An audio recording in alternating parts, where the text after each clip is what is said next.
एक मुलाकात ऐसी शख्सियतों के साथ जिन्होंने दिया है अपने जीवन को एक नया मुकाम। रूबरू कराएंगे ऐसी कुछ हस्तियों के साथ एक खास शख्सियत के साथ मुलाकात जयदेव पटेल के साथ नंबर 1 इंडिया न्यूज पर। नमस्कार व्यूअर्स, मैं जयदेव पटेल और आप देख रहे हैं नंबर 1 इंडिया न्यूज। आपका एक बार फिर स्वागत है एक खास शख्स के साथ मुलाकात प्रोग्राम में। आज हमारे साथ खास हमारे राजनीतिक विश्लेषक संजय उनियाल। संजय उनियाल जी, आपका बहुत बहुत स्वागत है आज के हमारे प्रोग्राम में। जयदेव जी नमस्कार, बहुत बहुत धन्यवाद जी।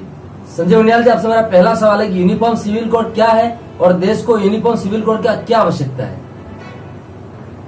जयदेव जी, यूनिफॉर्म सिविल कोड जैसा नाम दर्शा रहा है, यूनिफॉर्मिटी सिविल कोड में सिविल जो तरह के लॉ है, जिसमें कि डिवोर्स आता है, इसमें मैरिज आती है, इसमें इनहेरिटेंस आता है, इसमें तरह तरह के पर्सनल लॉज आते हैं।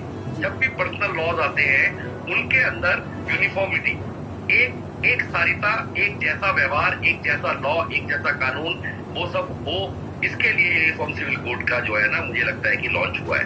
जी। क्या आवश्यकता है सर इसकी? यूनिफॉर्मिटी की आवश्यकता क्या है? एक क्लास में जयदेव जी सारे स्टूडेंट्स एक तरह के कपड़े पहने, एक तरह की यूनिफॉर्म पहने, सारे बच्चों की एक जैसी किताबें हो, सब लोगों का एक जैसा व्यवहार हो, और हमारे कॉन्स्टिट्यूशन में भी कहा गया है कि सभी नागरिक एक समान है, अलग अलग प्लेटफॉर्म पर खड़े नहीं रह सकते हैं। आप देखिए, अंग्रेजों ने इसको लॉन्च किया था। जब अंग्रेजों ने इस देश को गुलाम बनाया तो उनको डर लगा कि ऐसा ना हो कि हम यूनिफॉर्म सिविल कोड करेंगे तो कहीं ऐसा हो, रिलीजियस भावनाओं को भड़काने की भी कोशिश की गई और दबाने की भी कोशिश की गई। आप उसका लाइव एग्जांपल देखिए कि गोवा सबसे बाद में अंग्रेजों के पास से गोवा दमन आजाद हुआ, और गोवा दमन में ही सबसे पहला स्टेट है जयदेव वो जो कि अपने आप में यूनिफॉर्म सिविल कोड को अप्लाई करता है। वहां अप्लाई किया गया, वहां आज तक रहा यूनिफॉर्म सिविल कोड और आज भी है।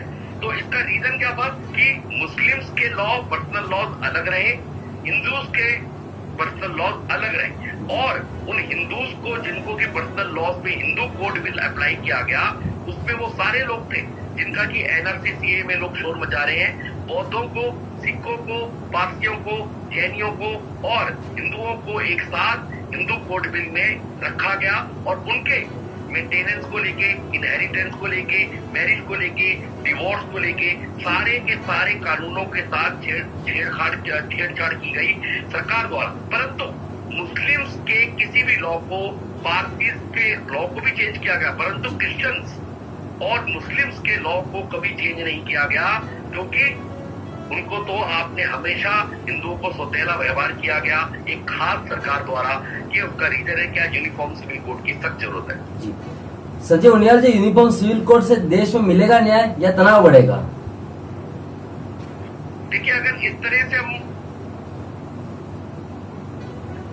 तरह से डरते रहेंगे, इस तरह से हम अगर यूनिफॉर्मिटी में नहीं विश्वास करेंगे, तो हर आदमी अपनी डफली अपना राग करेगा। जैसे एक व्यक्ति कहेगा जी मैं तो पार्टी के तरीके से रहना चाहता हूँ, मैं जैनी तरीके से रहना चाहता हूँ। बाकी सारी कम्युनिटीज जो शांत कम्युनिटी है वो अगर कुछ नहीं बोल रही, तो इसका मतलब ये नहीं है कि उनके मन में कोई भावना नहीं है।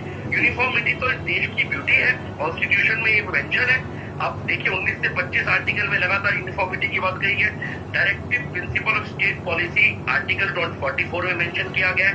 स्टेट को चाहिए यूनिफॉर्मिटी के साथ directive principle state policy, Ambedkar ji के कानून को अप्लाई किया जाए और सबके साथ एक जैसा व्यवहार किया जाए, जब इस देश में शांति, कानून और डेवलपमेंट, इस तरह से हम बढ़ पाएंगे आगे और विश्व गुरु की तरफ बढ़ पाएंगे।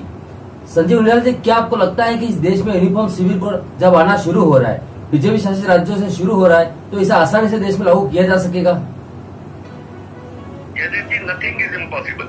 आपको लगता था कि हर व्यक्ति के यहाँ, जब एक लाल किले से एक प्रधानमंत्री बोला करते थे, अगर मैं 1 रुपया भेजता हूँ तो 10 पैसे 90 पैसे उसके पास पहुंचते हैं, 1 रुपया नहीं पहुंचता है।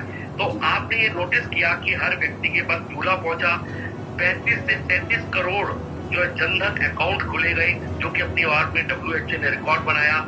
आपको लगा कि लगातार शासन और प्रशासन की तैनाती से आपने इतने करोड़ों लोगों को, लगभग 90 करोड़ लोगों को फ्री राशन दिया आपने 1.5 साल तक? क्या पॉसिबल है? आज सड़कें अपने आप में बताती हैं, जब आप जो है लखनऊ जैसी रोड पर दिल्ली से 5 घंटे पहुंच जाते हैं, डेवलपमेंट देखते हैं यूपी में कितना हो गया है। कभी एक सरकार 70 साल तक जो काम नहीं कर पाई, विल पावर से, स्ट्रॉन्ग विल से, if there is a will there is a way, क्यों नहीं हो सकता है? जी संजय उनियाल जी, आपसे मेरा क्लोजिंग क्वेश्चन है कि एक विशेष समुदाय के मन में एक आशंका है, डर है कि कहीं ऐसा तो नहीं कि आप हमारी प्रैक्टिस जो है पर्सनल लो उसको सुधारते सुधारते आप हमारे पूजा करने की पद्धति उस पर भी अटैक करने लगे, ये तो नहीं होने वाला है? देखिए, आप ये लगातार ये जो लोग हैं, ये इमाम टाइप के जो लोग हैं, जो मस्जिदों में जो मुल्ला और कठमुल्ला हैं, ये इस तरह से डराते हैं। आप 370 को आपने देखा एक झटके में हटाया गया विल पावर से। आज शांति और कानून पूरी व्यवस्था है। 1871 टोटल जो है दंगे हुए थे 3, 4, 5 सालों में, परंतु 6 सालों में आप देखिए मुश्किल से 5-7 दंगे भी नहीं हुए। तो मुझे लगता है कि यूनिफॉर्मिटी हर व्यक्ति के लिए जरूरी है, और उस यूनिफॉर्मिटी से ही देश में आम व्यक्ति, जिस कम्युनिटी की आप बात कर रहे हैं, उनकी प्रोग्रेस भी इसके पीछे निहित है। अगर यूनिफॉर्मिटी होगी तो उनकी प्रोग्रेस भी होगी। जी संजय उनियाल जी, आपने नंबर 1 समय निकाला, उसके लिए आपको बहुत बहुत धन्यवाद। बहुत बहुत धन्यवाद जयदेव पटेल जी। Thank you.